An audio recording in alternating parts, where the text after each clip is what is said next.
जी हाँ दोस्तों, जीरो से हीरो की साइकोलॉजी की एक कहानी है साथियों, जिसमें मैं अंकित भार्गव आप सभी बच्चों का, आप सभी विद्यार्थियों का हार्दिक अभिनंदन एवं स्वागत करता हूं साथियों। जीरो से हीरो वाली साइकोलॉजी पढ़ने के लिए मुझे आशा और उम्मीद है कि आप सभी बच्चे तैयार हैं और लगातार निरंतर आप हमारी पिछली कक्षाओं से जुड़े हुए हैं साथियों। आज उसी क्रम को, उसी श्रेणी को आगे बढ़ाते हुए साथियों, आज हम नया चैप्टर पढ़ेंगे, शैशव अवस्था में विकास। क्या पढ़ेंगे साथियों? शैशव अवस्था में विकास। ये दरअसल नया चैप्टर नहीं है विद्यार्थियों, ये जो हम बाल विकास पढ़ रहे थे साथियों, उसका एक पहला चैप्टर है। आप ये समझिए, बाल विकास एक बहुत बड़ा कंसेप्ट है साइकोलॉजी का। उसका पहला चैप्टर क्या है साथियों? शैशव अवस्था में विकास। शैशव अवस्था पढ़ेंगे हम, उसके बाद हम अगली वीडियो में साथियों बाल्यावस्था को लेकर आएंगे, उसके बाद हम किशोर अवस्था को लेकर आएंगे। इस तरह बालक का जो विकास था उसके हम क्रम को एक निश्चित क्रम के रूप में साथियों पढ़ेंगे। तो चलिए साथियों शुरू करता हूं। आप रीड प्री के बच्चे हैं, या आप हरियाणा टेट, एच टेट के बच्चे हैं, एमपी टेट के बच्चे हैं, यूपी टेट के बच्चे हैं, सी टेट के बच्चे हैं, आप किसी भी एग्जाम की तैयारी करो साथियों, ये साइकोलॉजी सबके में कॉमन होती है और सबके में साथियों बिल्कुल ऐसे ही चैप्टर होते हैं जैसे हम पढ़ते आ रहे हैं साथियों। अभी तक हमने साथियों मनोविज्ञान की उत्पत्ति पढ़ लिया है साथियों। मनोविज्ञान की उत्पत्ति में उसके अर्थ, परिभाषाएं, संप्रत्यय, कंसेप्ट, जो भी विचारधाराएं, वो सब हमने पढ़ा था साथियों। उसके बाद हमने साथियों क्या पढ़ा था? शिक्षा मनोविज्ञान पढ़ा था।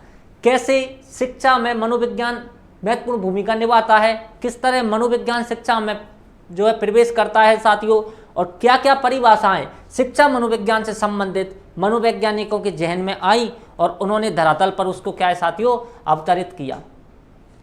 उसके बाद हमने साथियों बाल विकास शुरू किया था। जब हम बाल विकास शुरू कर रहे थे साथियों, तो बाल विकास में बार बार विकास शब्द का क्या हो रहा था साथियों, एक सही अर्थ नहीं मिल रहा था साथियों। बाल विकास में कॉमिनियस महोदय आते हैं, बालक के विकास को लेकर वो सोचते हैं, बालवाड़ी खोलते हैं, स्कूल ऑफ इन्फेंसी खोलते हैं साथियों, चित्रित पुस्तकें बनवाते हैं, लेकिन क्या होता है साथियों, बालक के विकास का सही अर्थ नहीं मिल रहा था। अंत में जो है साथियों श्रीमती हरलॉक आती हैं और सभी मनोवैज्ञानिकों के मुंह पर ताला लगा देती हैं और कहती हैं कि बालक का विकास, जो आप विकास कर रहे हो साथियों, वो गर्भकाल से प्रारंभ हो जाता है और गर्भकाल से प्रारंभ होने के बाद शैशव अवस्था तक चलता है। जबकि सभी मनोवैज्ञानिक साथियों क्या अवधारणा दे रहे थे कि बालक का जो विकास है वो जन्म के बाद प्रारंभ होता है। जैसा कि हमने देखा, पेस्टोलॉजी महोदय अपने 3.5 वर्षीय पुत्र पर अध्ययन करते हुए बेबी बायोग्राफी नाम की एक पुस्तक तक लिख देते हैं और बोल देते हैं कि बालक का विकास जन्म के बाद होता है। श्रीमती हरलॉक सभी के मुंह पर ताला लगाने का कार्य कर देती हैं। श्रीमती हरलॉक ही सभी को समझाती हैं कि बालक का विकास कहाँ से होता है साथियों? गर्भकाल से प्रारंभ होता है। इसके लिए वह साथियों परिभाषाएं भी प्रस्तुत करती हैं। वह कहती हैं कि जिस तरह 6 माह का शिशु गर्भ में ही हिलने डुलने लगता है साथियों, माँ को महसूस होता है, तो ये विकास नहीं है तो क्या है? ये विकास नहीं है तो क्या है साथियों? इस परिभाषा से पूरे मनोवैज्ञानिकों के जहन में बालक के विकास के सही संप्रत्यय, सही परिभाषा जानने की, सही कंसेप्ट जानने की एक होड़ मच गई साथियों। उसके बाद एक शब्द निकल के हमारे सामने आता है साथियों, अभिवृद्धि। क्या निकल के आता है साथियों? अभिवृद्धि। जब अभिवृद्धि शब्द को विकास के साथ जोड़ा जाता है तो दोनों का स्पष्ट हमारे सामने क्लियर होता है, दोनों का कंसेप्ट हमारे सामने क्लियर होता है कि अभिवृद्धि जो है साथियों वो एक पक्षीय होती है, वो सिर्फ शारीरिक पक्ष से संबंधित है, जबकि जो विकास है साथियों वो बहुपक्षीय होता है। विकास हमारे आंतरिक निहित में होता है साथियों, विकास हमारा मानसिक होता है, विकास हमारा बौद्धिक होता है साथियों, और विकास हमारा सामाजिक भी होता है साथियों। इस तरह का कंसेप्ट देते हुए विकास को स्पष्ट जो है साथियों परिभाषित किया गया कि विकास क्या होता है साथियों? विकास 4 पक्षों में होता है साथियों, और जबकि क्या होती है? बहुपक्षीय विकास होता है, और जबकि अभिवृद्धि क्या होती है साथियों? एक पक्षीय होती है। विकास जो है साथियों वो क्या है? व्यापक होता है, जबकि अभिवृद्धि क्या है साथियों? एक संकुचित होती है। जब इन अवधारणाओं को, इन कंसेप्टों को क्लियर करते हुए विकास एवं अभिवृद्धि में हमें अंतर समझाया गया, तो ये स्पष्ट हो गया कि किसको विकास बोला जाए और किसको साथियों अभिवृद्धि बोला जाए। जो श्रीमती हरलॉक ने विचार दिया कि बालक का जो है विकास गर्भ अवस्था से प्रारंभ हो जाता है, उस विचार को, उसको कंसेप्ट को क्लियर करने के लिए कुछ तथ्य सामने निकल के आए। आज हम उन तथ्यों को पढ़ेंगे। उसके अलावा हम साथ में पढ़ेंगे साथियों शैशव अवस्था में विकास। उसके अलावा भी क्या पढ़ेंगे हम, शैशव अवस्था में विकास। लेकिन इससे पहले Shrimati Hurlock and crow, Shrimati Hurlock और क्रो साथियों दोनों मिलकर जो परिभाषाएं देते हैं कि बालक का जो विकास है साथियों गर्भ अवस्था से प्रारंभ होता है, तो हमें पहले गर्भ अवस्था को पढ़ना चाहिए साथियों, क्योंकि हम बाल विकास पढ़ रहे हैं। तो गर्भ अवस्था में किस तरह एक बालक का विकास होता है, किस तरह जन्म होता है उसका, किस तरह कौन कौन से हार्मोन सहयोगी होते हैं साथियों, इन सब कंसेप्टों को हमें समझना चाहिए। तो सबसे पहले हम शैशव अवस्था पढ़ेंगे, लेकिन उससे पहले एक अवस्था आती है जिसको बोलते हैं साथियों गर्भावस्था। क्या बोला जाता है साथियों, गर्भावस्था। क्योंकि सभी मनोवैज्ञानिकों का मानना तय हो गया था लगभग कि बालक का विकास गर्भावस्था से ही हो जाता है।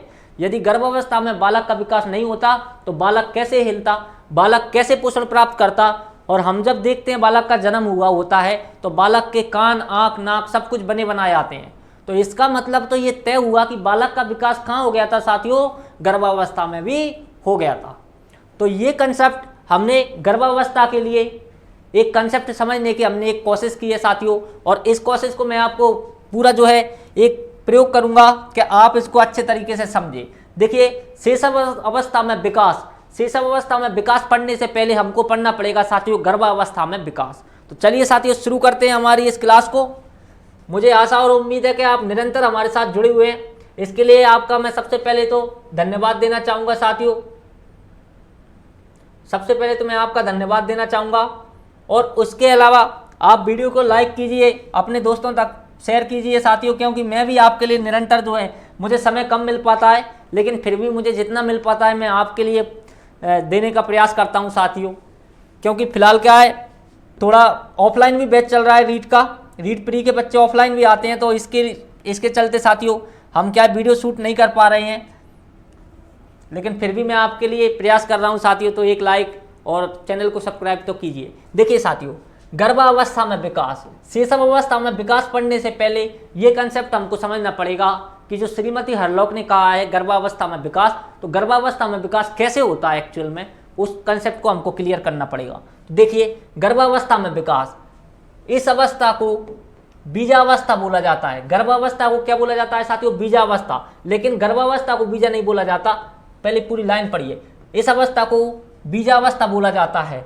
गर्भधारण से लगभग 15 दिन तक, गर्भधारण से लगभग 15 दिन की जो अवस्था है उसको क्या बोला जाता है साथियों, बीजावस्था बोला जाता है। बस आपको ये लाइन याद रखनी है, बीजावस्था। मतलब इसमें क्या होता है साथियों, इसमें क्या होता है, जो हमारे हार्मोन्स हैं, जो हमारे हार्मोन्स हैं, स्त्री व पुरुष के जो हार्मोन्स हैं साथियों, वो क्या है साथियों, मिलते हैं। वो क्या है साथियों, दोनों के आपस में मिलते हैं। तो इसमें क्या है साथियों, बीज की स्थापना होती है, एक बीज की स्थापना होती है। तो इसको क्या बोला जाता है साथियों, बीजावस्था बोला जाता है। बीजावस्था किसको बोला जाता है, बीजावस्था किसको बोला जाता है साथियों, गर्भधारण से, कब से साथियों, गर्भधारण से लगभग 15 दिनों तक की अवस्था को क्या बोला जाता है साथियों, बीजावस्था बोला जाता है। अभी हम गर्भावस्था पर भी आएंगे साथियों। बीजावस्था किसको बोला जाता है साथियों, लगभग जो गर्भधारण हुआ है, मतलब मैं कहूँ 0 से लेकर के 15 दिन तक की जो अवस्था है उसको क्या बोला जाता है साथियों, बीजावस्था। मतलब इसमें क्या होता है साथियों, हमारा बीज होता है, बच्चे का क्या होता है साथियों, सिर्फ बीज होता है। बच्चे का क्या होता है साथियों, बीज होता है, अर्थात दोनों के क्या हुए हैं, इसमें हार्मोन्स जुड़े हैं। अब देखिए यह एक कोशिकीय है, सुई के नोक के समान आकृति का होता है। मैंने आपको ये कंसेप्ट उस दिन भी समझाया था साथियों। जीवन की शुरुआत किससे होती है साथियों, जीवन की शुरुआत एक कोशिका से होती है साथियों, जिसकी आकृति कितनी होती है, एक सुई के नोक के समान होती है साथियों। तो जो हम बीजावस्था पढ़ रहे हैं, बीजावस्था की आकृति कैसी होती है साथियों, एक सुई के नोक के समान होती है। ये एक कोशिकीय होता है साथियों, इसमें कोई और अभी कुछ भी नहीं हुआ है साथियों, सिर्फ क्या है साथियों, ये एक कोशिकीय होता है। तो देखिए इस अवस्था को बीजावस्था बोला जाता है। कौन सी अवस्था को, गर्भधारण से लगभग 15 दिन की अवस्था को क्या बोला जाता है साथियों, बीजावस्था बोला जाता है। और जो बीजावस्था है साथियों यह एक कोशिकीय है, अर्थात हम कहें सुई के नोक के समान आकृति, सुई के नोक के समान आकृति का होता है बीजावस्था में। बीजावस्था कैसा होता है साथियों, बीज हमारा जो कैसा होता है साथियों, बीज हमारा कैसा होता है साथियों, बीज हमारा जो है साथियों एक सुई के नोक के समान होता है। ये कंसेप्ट आपको समझ में आना चाहिए। अब देखिए हम कहां से चले हैं साथियों, 0 से हम पहुंच गए 15 दिन तक। अब 16वें दिन क्या होता है साथियों, 16वें दिन क्या होता है, 16वें दिन अंडा फूट जाता है एवं भ्रूण बाहर निकल जाता है साथियों। 16वें दिन क्या होता है, अंडा फूट जाता है एवं भ्रूण क्या है साथियों, बाहर निकल जाता है। यहीं से भ्रूण अवस्था प्रारंभ होती है साथियों। आपसे पूछा जाए भ्रूण अवस्था कब से प्रारंभ होती है, तो 16वें दिन से। कब से प्रारंभ होती है साथियों, 16वें दिन से, क्योंकि 0 से लेकर 15वें दिन तक तो कौन सी अवस्था है साथियों, बीजावस्था है। 0 से 15वें दिन तक तो कौन सी अवस्था है साथियों, बीजावस्था है। इसमें क्या होता है साथियों, सिर्फ हार्मोन्स जुड़ते हैं, मतलब हम कहें तो इसमें क्या है साथियों, एक कोशिका है। इसमें क्या है साथियों, एक कोशिका है। जबकि 16वें दिन क्या होता है साथियों, एक जो अंडा बन जाता है, 15 दिन में एक पूरा अंडा बन जाता है, वो 15 दिन 16वें दिन आकर क्या है साथियों, फूट जाता है। क्या होता है साथियों, फूट जाता है। और जब वो फूट जाता है तो इससे क्या बाहर निकलता है साथियों, भ्रूण बाहर निकलता है। तो उसी दिन से क्या प्रारंभ हो जाती है साथियों, भ्रूणा अवस्था प्रारंभ हो जाती है। कौन सी अवस्था प्रारंभ हो जाती है साथियों, भ्रूणा अवस्था प्रारंभ हो जाती है। ये कंसेप्ट आपको समझ में आना चाहिए। अब देखिए भ्रूणावस्था प्रारंभ हो गई। अब इस अंडे को योक नामक तरल पदार्थ अंडे की दीवार से स्रावित होता है तथा यह जीव के लिए पोषण का कार्य करता है साथियों। ये भी बात आपको याद रखनी है। इसमें इंपॉर्टेंट बात सिर्फ ये है कि जीव के लिए, भ्रूणावस्था में जीव के लिए साथियों पोषण का कार्य कौन करता है साथियों, योक नामक तरल पदार्थ। कौन करता है साथियों, ये योक नामक तरल पदार्थ कौन करता है, योक नामक तरल पदार्थ। तो आपसे ये पूछा जाए कि जो भ्रूणावस्था में जीव के लिए पोषण का कार्य कौन सा तरल पदार्थ करता है, तो कौन सा करता है साथियों, योक। कौन सा करता है, योक। ये बात आपको याद होनी चाहिए। अब देखिए एक इंपॉर्टेंट बात है, वैसे ये आपके साइंस का चैप्टर है, तो इसको जब आपके लेवल 1 में थोड़ी सी हल्की फुल्की जनरल साइंस है, उसमें जो है जननांग वगैरह हैं, तो उसमें आपको अच्छे से ये क्लियर कर दिया जाएगा। लेकिन हमारे में जो अवस्था है दे रखी है, तो इसमें क्या है साथियों, आपको गर्भावस्था थोड़ा पढ़ना ही पड़ेगा। गर्भावस्था पढ़े बिना हम शिशु अवस्था के विकास को नहीं समझ सकते साथियों। इसलिए देखिए मैं आपको क्या कह रहा हूं कि जैसे हम 0 से प्रारंभ हुआ, 0 से 15 दिन तक की अवस्था को क्या बोलते हैं साथियों, बीजावस्था। क्या बोलते हैं साथियों, बीजावस्था। 0 से 15 दिन की अवस्था को क्या बोलेंगे, बीजावस्था। इसको बीजावस्था क्यों बोलते हैं, क्योंकि स्त्री व पुरुष के हार्मोन्स इसमें क्या हुए हैं साथियों, एकत्रित हुए हैं, अर्थात इसमें सिर्फ मिले हैं। ये साथियों एक कोशिकीय होता है, एक सुई के नोक के समान होता है। इसकी कोई आकृति कितनी है, इसकी आकृति सिर्फ एक सुई के नोक के समान। अब 16वें दिन क्या होता है साथियों, 16वें दिन अंडा फूट जाता है। क्या होता है साथियों, अंडा फूट जाता है। जब अंडा फूट गया तो कौन बाहर आया साथियों, भ्रूण। कौन बाहर आया, भ्रूण। जब भ्रूण बाहर आ गया तो इसी दिन से क्या शुरू हो गई साथियों, भ्रूण अवस्था शुरू हो गई। तो आपसे पूछा जाए भ्रूणावस्था कब से शुरू हुई, तो साथियों 16वें दिन से। गर्भधारण के 16वें दिन से कौन सी अवस्था प्रारंभ हो जाती है, भ्रूणावस्था प्रारंभ हो जाती है। ये कंसेप्ट मैं आपको समझाने की कोशिश कर रहा हूं। अब ये आप समझे। अब देखिए योक नामक तरल पदार्थ क्या करता है साथियों, पोषण का कार्य करता है। जीव को पोषण का कार्य कौन सा तरल पदार्थ करता है, तो आपको याद रखना है कौन सा करता है साथियों, योक नामक तरल पदार्थ करता है। ये बात भी आपके क्लियर हुई। अब देखिए एक वैसे ही याद रखने के लिए क्या याद रखना है कि प्रोजेस्टेरोन हार्मोन गर्भधारण में सहयोग करता है साथियों। प्रोजेस्टेरोन हार्मोन किस में सहयोग करता है साथियों, गर्भधारण में सहयोग करता है। ये भी बात आपको याद होनी चाहिए। प्रोजेस्टेरोन हार्मोन गर्भधारण में क्या करता है साथियों, सहयोग करता है। अब ये आपके साइंस का चैप्टर है, इसको आप साइंस के जो आपकी क्लासें लगेंगी उसमें अच्छे से आप क्लियर करना। लेकिन मुझे आशा और उम्मीद है कि मैंने पूरी आपको समझाने का कोशिश किया है। यदि किसी की साइंस बिल्कुल ही कमजोर होगी तो ही उसको ये चैप्टर समझ में नहीं आएगा, अन्यथा मेरे अनुसार तो साथियों समझ में आना चाहिए। देखिए मैं क्या बोल रहा हूँ आपसे कि जैसे गर्भधारण हुआ तो 0 से लेकर जो 15 तक की अवस्था है, 15 दिन तक है, वो क्या है साथियों, बीजावस्था। वो क्या है, बीजावस्था। बस आपको ये बात याद रखनी है। 0 से 15 दिन तक कौन सी अवस्था है, बीजावस्था। 16वें दिन क्या हुआ साथियों, अंडा फूटा। उस दिन क्या, भ्रूण बाहर निकला। जब भ्रूण बाहर निकला तो कौन सी अवस्था हो गई साथियों, भ्रूणावस्था। बस ये चीज आपको याद रखना है। एक चीज ये याद रखना है कि योक नामक जो तरल पदार्थ है वो भ्रूण को क्या है साथियों, पोषण देने का कार्य करता है। ये हुआ आपका क्या है साथियों, ये आपका गर्भावस्था में विकास प्रारंभ हुआ है। गर्भावस्था में क्या प्रारंभ हुआ है साथियों, विकास। अब मैं आपसे कहूँ इसमें विकास तो हो रहा है ना साथियों, कहीं ना कहीं इसमें विकास तो हो रहा है। श्रीमती हरलोक इसका मतलब सही बोल के गई है कि विकास कहाँ से प्रारंभ हो जाता है साथियों, गर्भावस्था से प्रारंभ हो जाता है। आगे चलिए देखिए, आगे चलते हैं हम। आगे क्या होता है साथियों, अब ये हमारा भ्रूणावस्था थी, अब ये क्या आ गई साथियों, भ्रूणावस्था पढ़ेंगे हम। अभी तक हम किसको पढ़ रहे थे साथियों, बीजावस्था को। अभी तक किसको पढ़ रहे थे, बीजावस्था को। अब देखिए साथियों भ्रूणावस्था। भ्रूणावस्था हमने देखा कब से प्रारंभ होती है साथियों, 16वें दिन से। मैंने आपको बताया है भ्रूणावस्था कब से प्रारंभ होती है साथियों, 16वें दिन से। तो 16वें दिन से कौन सी अवस्था प्रारंभ हो जाती है साथियों, भ्रूणावस्था। भ्रूणावस्था के प्रारंभ में भ्रूणावस्था जब प्रारंभ होती है तब तक 32 कोशिका हो जाती हैं साथियों। गर्भ में कितनी कोशिकाएं हो जाती हैं साथियों? 32 कोशिका हो जाती हैं। जबकि हमने देखा था जब बीजावस्था प्रारंभ होती है तो एक कोशिका होती है और सुई के नोक के समान उसकी क्या होती है साथियों? आकृति होती है। अब क्या प्रारंभ हो गई है साथियों? भ्रूणावस्था। तो भ्रूणावस्था के प्रारंभ में कितनी कोशिकाएं हो जाती हैं साथियों? 32 कोशिकाएं हो जाती हैं। बीजावस्था के समापन के बाद लगभग 45 दिन या गर्भधारण के बाद तक की अवस्था क्या कहलाती है साथियों? भ्रूणावस्था कहलाती है। भ्रूणावस्था की परिभाषा ये, भ्रूणावस्था की परिभाषा क्या है साथियों? कि जो बीजावस्था का समापन, बीजावस्था समाप्त हुई थी ना साथियों, 16वें दिन बीजावस्था समाप्त हो गई थी। कौन सी अवस्था शुरू हुई? भ्रूणावस्था। तो बीजावस्था के समापन के बाद लगभग 45 दिन या हम ये कहें कि गर्भधारण के बाद तक की अवस्था क्या कहलाती है साथियों? भ्रूणावस्था कहलाती है। ये बात आपको याद रखनी चाहिए। अब देखिए, भ्रूणावस्था के समय 3 परतों का निर्माण होता है जो शरीर की या जीव की संरचना का निर्माण करती हैं साथियों। भ्रूणावस्था जब चल रही होती है तब 3 परतों का निर्माण होता है साथियों, जो क्या करती हैं? जीव की संरचना को क्या करती हैं साथियों? निर्माण करती हैं। देखिए वो 3 परतें कौन कौन सी हैं? पहली परत है साथियों एक्टोडर्म। क्या नाम है साथियों? एक्टोडर्म। पहली परत का नाम क्या है साथियों? एक्टोडर्म। ये जो एक्टोडर्म परत है साथियों, एक्टोडर्म जो परत है साथियों, ये सबसे ऊपर होती है। ये जो जीव है उसके सबसे ऊपर होती है। कौन सी परत होती है साथियों? एक्टोडर्म सबसे ऊपर होती है। और इसका कार्य क्या होता है साथियों? त्वचा व बाल का क्या करती है ये साथियों? निर्माण करती है। जीव में त्वचा व बाल का निर्माण कौन सी परत करती है साथियों? एक्टोडर्म। कौन सी परत करती है? एक्टोडर्म। ये जीव के सबसे ऊपर होती है और ये किसका निर्माण करती है साथियों? त्वचा व बाल का निर्माण करती है। अर्थात बच्चे की स्किन बनेगी, जो त्वचा बनेगी या उसके बाल उगेंगे, उसका निर्माण कौन सी परत करती है साथियों? एक्टोडर्म। अब देखिए साथियों, हम पढ़ रहे हैं भ्रूणावस्था। भ्रूणावस्था में बच्चे का पूर्ण रूप से विकास प्रारंभ हो रहा है। कैसे हो रहा है साथियों? इसमें 32 कोशिकाएं हो गई। पहली चीज, भ्रूणावस्था बीजावस्था के समापन के बाद लगभग 45 दिन या हम कहीं गर्भधारण तक की अवस्था क्या कहलाती है साथियों? भ्रूणावस्था कहलाती है। भ्रूणावस्था के समय 3 परतें होती हैं साथियों, जो किसका? जीव की संरचना का निर्माण करती हैं। कैसे करती हैं? देखिए, पहली परत होती है साथियों एक्टोडर्म। ये परत जीव के सबसे ऊपर होती है और ठीक है, और ये परत क्या करती है साथियों? त्वचा व बाल का निर्माण करती है। दूसरी परत होती है साथियों मीसोडर्म। क्या नाम है साथियों? मीसोडर्म। मीसोडर्म मध्यम परत होती है, या फिर हम ये कहें कि एक्टो जो डर्म थी उसके अंदर होती है। एक्टोडर्म के अंदर होती है। सबसे ऊपर एक्टोडर्म, उसके बीच में कौन सी होती है साथियों? मीसोडर्म।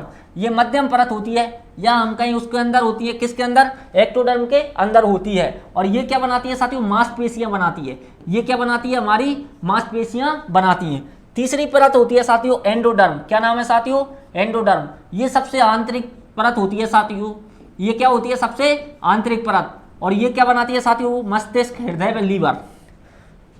मस्तिष्क, हृदय व लीवर। अब आपसे क्या पूछा जा सकता है? आपसे पूछा जा सकता है कि एंडोडर्म जो परत है वो निम्न में से क्या बनाती है? फिर आपके ऑप्शन होंगे त्वचा, फिर आपके ऑप्शन होगा मांसपेशियां, फिर ऑप्शन होगा बाल, और फिर एक ऑप्शन होगा हृदय। क्या बनाती है साथियों? एंडोडर्म क्या बनाती है साथियों? हृदय। आपको समझ में आया? भाई 3 परत होती है। जैसे मान लीजिए ये बच्चा है, जैसे मान लीजिए ये बच्चा है साथियों, इसकी 3 परत होती हैं। फर्स्ट परत, सेकंड, देन थर्ड। अब देखिए ये 3 परत होती हैं। अब मैं आपसे क्या कह रहा हूं? अब मैं क्या कह रहा हूं आपसे कि सबसे ऊपर कौन सी होती है साथियों? ये कौन सी है? एक्टोडर्म। सेकंड कौन सी है? मीसोडर्म। सेकंड कौन सी है साथियों? सेकंड कौन सी है? मीसोडर्म। एक मिनट। सेकंड कौन सी है? मीसोडर्म। और थर्ड कौन सी है साथियों? एंडोडर्म।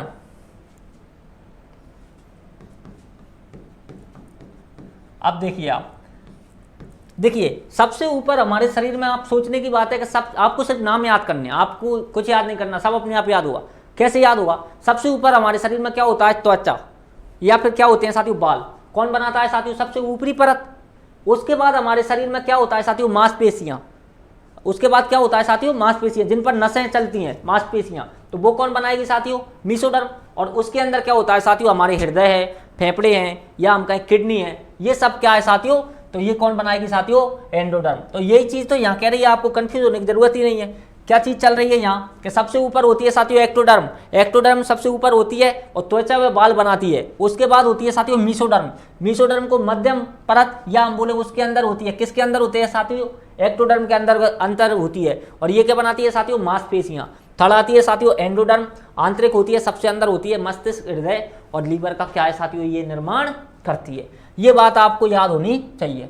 आशा और उम्मीद है कि आपको समझ में आई होगी। अब देखिए आप आगे चलते हैं। हम आगे क्या है हमारा, एक इंपॉर्टेंट फैक्ट्स है, एक नोट लगा के आप लिखिए। क्या लिखिए साथियों कि जो मीसोडर्म जो परत है, मीसोडर्म के द्वारा ही आंतरिक अंग जैसे हृदय एवं लीवर इत्यादि के खोल बनाए जाते हैं साथियों।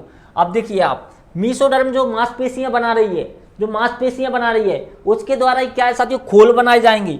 खोल किसके बनाए जाएंगे साथियों, हृदय एवं लीवर के। हृदय एवं लीवर के खोल बना रही है, हृदय एवं लीवर नहीं बना रही है। उनमें जो हृदय एवं लीवर बनाने के बाद जो कार्य करेगा वो कौन करेगी साथियों, एंडोडर्म करेगी। क्या करेगी साथियों, एंडोडर्म। ये तो सिर्फ खोल बना रही है, ये क्या कर रही है साथियों, खोल बना रही है। तो इस बात से आप कंफ्यूज मत होना, इस लाइन से आप कंफ्यूज मत होना। मीसोडर्म द्वारा ही आंतरिक अंग जैसे हृदय एवं लीवर के खोल बनाए जा रहे हैं। क्या बनाए जा रहे हैं साथियों, खोल बनाती है। ये बात आपको याद रखनी है। अगली हमारी इंपॉर्टेंट लाइन है, नोट है कि भ्रूणावस्था के उत्तर काल में विभिन्न अंगों का निर्माण शुरू हो जाता है, जिनमें क्रमशः मस्तिष्क, हृदय, लीवर व अन्य अंग बनने लगते हैं। क्या कह रही है अगली लाइन हमारी, का भ्रूणावस्था, जो हमारी भ्रूणावस्था चल रही है इसके उत्तर काल में, इसके कब साथियों, उत्तर काल में, इसके उत्तर काल में किसका निर्माण होने लगता है साथियों, विभिन्न अंगों का निर्माण होने लगता है। जैसे हृदय हुआ, लीवर हुआ, इन सब का क्या है साथियों, निर्माण होने लगता है। अगली पॉइंट है हमारा कि 6 माह का गर्भकाल का शिशु, 6 माह गर्भकाल का शिशु साथियों बाह्य वातावरण से प्रभावित होने लगता है एवं पूर्ण स्वरूप को प्राप्त कर लेता है। Very important line, very important line. एक शिशु गर्भकाल में बाह्य अवस्था से या बाह्य वातावरण से कब प्रभावित होता है साथियों, 6 माह में प्रभावित होने लगता है। जब गर्भकाल को 6 माह हो जाते हैं तो वो जो शिशु है अंदर, वो साथियों हिलने लगता है, वो साथियों बातें, मतलब एक हिसाब से बातें सुनने लगता है। तो हम ये कह सकते हैं कि जो 6 माह का गर्भकाल का जो शिशु होता है साथियों बाह्य वातावरण से क्या है साथियों, प्रभावित होने लगता है एवं उसका पूर्ण स्वरूप भी बन जाता है साथियों। जो उसमें बनना होता है वो सब उसमें बन जाता है। कब बन जाता है साथियों, 6 माह तक। ये बात भी आपको याद होनी चाहिए। अगली इंपॉर्टेंट लाइन है, या नोट लगा के लिखिए। बालक लगभग 9 माह या हम कहें 280 दिन के बाद जन्म लेता है साथियों। बालक लगभग कब जन्म लेता है, 9 महीने या हम कहें 280 दिन के बाद क्या है साथियों, जन्म लेता है। ये बात वेरी वेरी इंपॉर्टेंट, ये भी आपको इंपॉर्टेंट लगा के लिखनी है। अगली इंपॉर्टेंट लाइन है आपकी, अगली इंपॉर्टेंट लाइन क्या है साथियों कि जो प्लेसेंटा या नाल या अपर, प्लेसेंटा, नाल या अपर, इन सब ये तीनों एक ही के नाम है साथियों, के माध्यम से भ्रूण शिशु में या गर्भकाल में पोषण प्राप्त करता है। भ्रूण जो शिशु है साथियों गर्भकाल में पोषण प्राप्त करता है। तो गर्भकाल में भ्रूण पोषण कहाँ से प्राप्त करता है साथियों, प्लेसेंटा, नाल या अपर से। प्लेसेंटा, नाल या अपर से क्या है साथियों, गर्भकाल में भ्रूण क्या है साथियों, भ्रूण क्या प्राप्त करता है साथियों, पोषण प्राप्त करता है। हमने देखा साथियों भ्रूणावस्था में यूक नामक तरल पदार्थ स्थापित होता है, उससे क्या है साथियों, जीव पोषण प्राप्त करता है।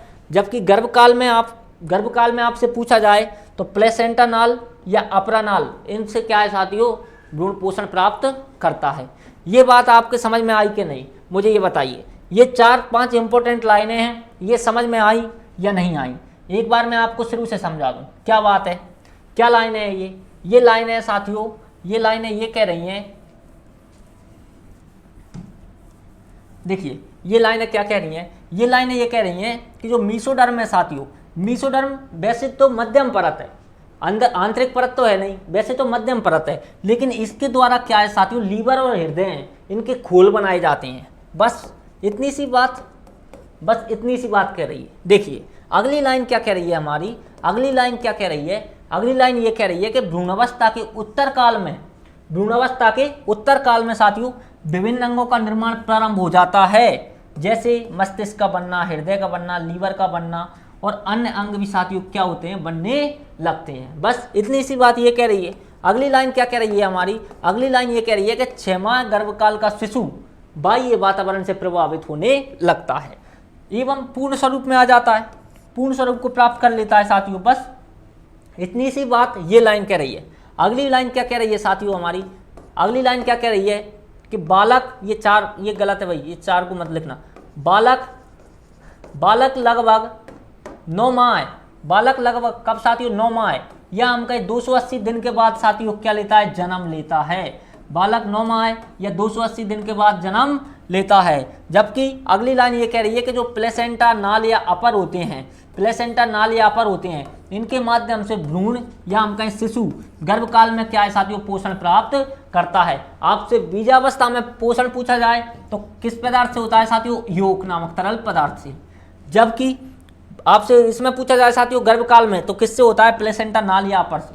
अब ये लाइनें आपके क्लियर हुई कि नहीं हुई? अगर हुई तो आगे चलें। अब देखिए आगे क्या है हमारे साथियों,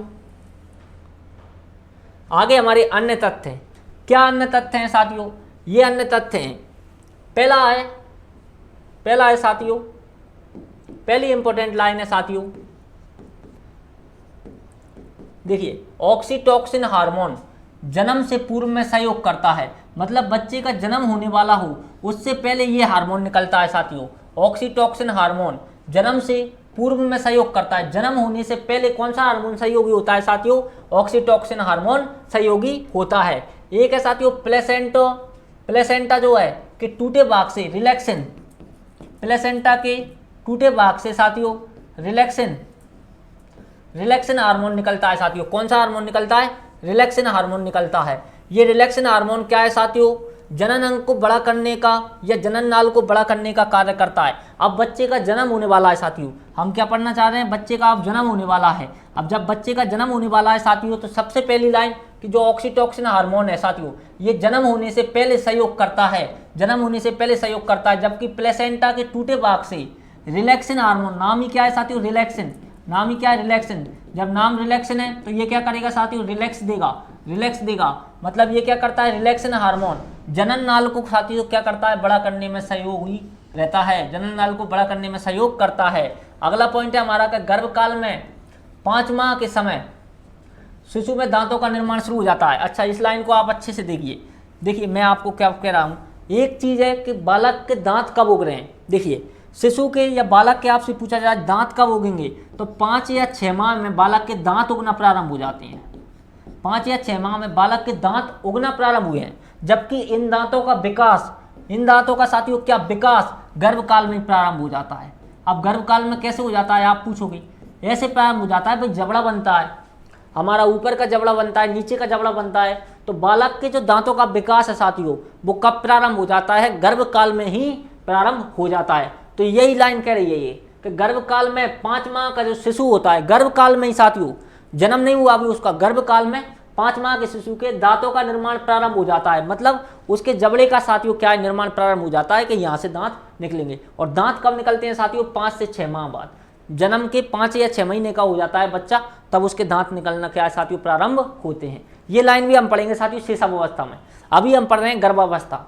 अब देखिए बालक शिशु की अपेक्षा बालिका शिशु का गर्भकाल अधिक लंबा होता है। ये लाइन भी इंपॉर्टेंट है आपकी। भाई बालक जो होता है साथियों जल्दी जन्म ले लेता है, जबकि बालिका शिशु होती है वो थोड़ा लेट उसका साथियों क्या होता है? जन्म होता है। तो बालक शिशु की अपेक्षा बालिका शिशु का गर्भकाल अधिक लंबा होता है। अब देखिए अधिकतम गर्भकाल कितने का हो सकता है साथियों? 330 दिनों का हो सकता है। अधिकतम गर्भकाल 330 दिनों का हो सकता है। जबकि न्यूनतम गर्भकाल कब का हो सकता है साथियों? 180 दिन का हो सकता है। अधिकतम गर्भकाल 330 दिनों का हो सकता है, जबकि न्यूनतम गर्भकाल कितने दिनों का हो सकता है साथियों? 180 दिनों का हो सकता है। ये लगभग है साथियों, ये क्या है साथियों? लगभग है। तो ये हमने क्या पढ़ा साथियों? आज हमने क्या पढ़ा है? हमने देखिए गर्भावस्था पढ़ा है, हमने देखा है इसमें कि किस तरह बालक का जो गर्भावस्था में विकास है वो प्रारंभ होता है। श्रीमती हरलोक ने जो कंसेप्ट दिया उसको समझने का प्रयास किया है कि बिल्कुल सही बात है, गर्भावस्था में विकास होता है। वही आपसे क्या पूछा जा सकता है? आपसे बीजावस्था पूछा जा सकता है। तो बीजावस्था 0 से 15 दिन तक, 16वें दिन अंडा फूटा, भ्रूणावस्था प्रारंभ। अब आपसे भ्रूणावस्था का दिन पूछे तो कितने दिन साथियों? बस 45 दिन। कितने दिन साथियों? 45 दिन। क्योंकि ये 15 दिन तो क्या है साथियों? बीजावस्था। और भ्रूणावस्था कितने दिन है साथियों? 45 दिन। समझ में आ गया? ये आपका कंसेप्ट था। अब देखिए आप, हमने क्या पढ़ा साथियों? भ्रूणावस्था भी पढ़ी। भ्रूणावस्था की 3 परतें पढ़ी। भ्रूणावस्था की क्या पढ़ी साथियों, 3 परतें। अच्छा, इसको अच्छे से आप याद रखना। आपसे पूछा जाए बीजावस्था में, यदि बीजावस्था की आपसे पूछा जाए कि बीजावस्था में शिशु या जीव पोषण कहाँ से प्राप्त करता है, तो कहाँ से, योक नामक तरल पदार्थ से। जबकि आपसे क्या पूछा जाए साथियों, क्या पूछा जाए आपसे गर्भकाल में, तो किससे साथियों, प्लेसेंटा नालिया पर, प्लेसेंटा नालिया पर के माध्यम से क्या है साथियों, गर्भावस्था में शिशु पोषण प्राप्त करता है। ये बात भी आपको याद रखनी है। एक परत होती है साथियों एक्टोडर्म, सबसे ऊपर क्या निर्माण करती है, त्वचा व खाल। एक मीसोडर्म, उसके अंदर क्या बनाती है साथियों, मांसपेशियां। एक तरफ परत होती है साथियों एंडोडर्म, उसके अंदर क्या बनाती है साथियों, मस्तिष्क, हृदय एवं लीवर। इसके अलावा मीसोडर्म जो मांसपेशियां बनाती हैं, वही तो साथियों आपने क्या बनाएगी, हृदय का खोल, वही तो हमारी लीवर का खोल बनाएगी। तो मीसोडर्म भी क्या बनाती है साथियों, हृदय एवं लीवर के खोल। लेकिन उनमें संचालन करने का कार्य किसका रहता है साथियों, एंडोडर्म का। ये बात भी आपको याद होनी चाहिए। भ्रूणावस्था के उत्तर काल में विभिन्न अंगों का निर्माण प्रारंभ हो जाता है। 6 माह के गर्भकाल का शिशु बाह्य वातावरण से प्रभावित होने लगता है। ये बात भी आपको याद होनी चाहिए। और लगभग 9 माह या 280 दिन बाद बालक क्या ले लेता है साथियों, जन्म ले लेता है। ये चीज हमने पढ़ी। इसके बाद हमने क्या पढ़ा साथियों, इसके बाद हमने क्या पढ़ा, अन्य तथ्य में ऑक्सीटोसिन हार्मोन जन्म से पूर्व में सहयोग करता है। प्लेसेंटो के टूटे भाग से रिलैक्सन हार्मोन का स्रावित होना जनन नाल को बड़ा करने में सहयोग करता है। और तीसरा हमारा जो पॉइंट है वो साथियों क्या है, गर्भकाल में 5 माह के शिशु के दांतों का साथियों क्या हो जाता है, निर्माण। जबकि दांतों का निर्माण हो रहा है साथियों, दांत उगने कब से लगेंगे साथियों, 5 या 6 महीने, जन्म के 5 या 6 महीने में। तो ये क्या है साथियों, दांत उगना है। दांत कब निकलने लगे यदि ये पूछा जाए तो 5 या 6 महीने में। इसको हम साथियों शैशव अवस्था में पढ़ेंगे। दांतों का जो विकास है साथियों वो कब पढ़ेंगे हम, शैशव अवस्था में। और अभी हम कौन सी पढ़ रहे हैं साथियों, गर्भावस्था, भ्रूणावस्था, बीजावस्था, इन सबको पढ़ रहे हैं। तो इसमें क्या है साथियों, इसमें सिर्फ दांतों के लिए जबड़ा बन रहा है। कहने का मतलब क्या है साथियों कि यहाँ से दांत उगेंगे। तो क्या बन रहा है साथियों, गर्भावस्था में जबड़ा बन रहा है। अगला अधिकतम गर्भकाल साथियों क्या होता है, 330 दिन, न्यूनतम 180 दिन। और बालक शिशु की अपेक्षा बालिका शिशु का गर्भकाल जो है साथियों लंबा होता है। ये आपका क्या था साथियों, कंसेप्ट था। मुझे आशा और उम्मीद है कि आपको समझ में आया होगा साथियों। यदि आपको समझ में आया है तो इस वीडियो को लाइक कीजिए साथियों और अपने दोस्तों तक पहुंचाइए साथियों। आप लाइक करते नहीं हो, इतने जने देख रहे हो, 150 जने रोज देख रहे हो हर वीडियो को, और आप लाइक नहीं कर रहे हो साथियों। ये कैसा काम कर रहे हो आप, 150 जने देख रहे हो तो कम से कम लाइक तो करें। और मैं ये कहना चाह रहा था आपसे कि यदि आपने अभी तक हमारे ऑफिशियल व्हाट्सएप ग्रुप से आप नहीं जुड़े हैं साथियों, तो इस नंबर पे आप, नीचे आपके एक पट्टी भी चल रही होगी, उसके अलावा इस नंबर पर आप मैसेज कर व्हाट्सएप पर हाई लिख दीजिए साथियों, और हम आपको किस में जोड़ देंगे साथियों, ऑफिशियल हमारा जो व्हाट्सएप ग्रुप है उसमें आपको ऐड कर दिया जाएगा।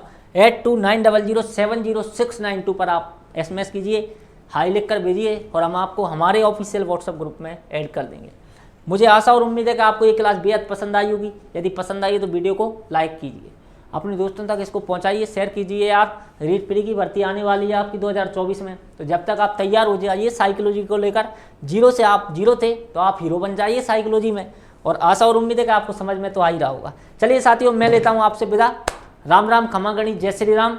और मिलते हैं अगली क्लास में शैशव अवस्था को लेकर। हाँ साथियों, ये बात तो मैं भूल गया, शैशव अवस्था जो हम पढ़ना चाह रहे थे आज, क्या पढ़ना चाह रहे थे साथियों, हम शैशव अवस्था पढ़ना क्या चाह रहे थे, शैशव अवस्था। पढ़ा क्या है साथियों, गर्भावस्था, भ्रूणावस्था, बीजावस्था। पढ़ा क्या है, गर्भावस्था, भ्रूणावस्था, बीजावस्था। अब हम कल शैशव अवस्था पढ़ेंगे साथियों। कल क्या पढ़ेंगे, शैशव अवस्था।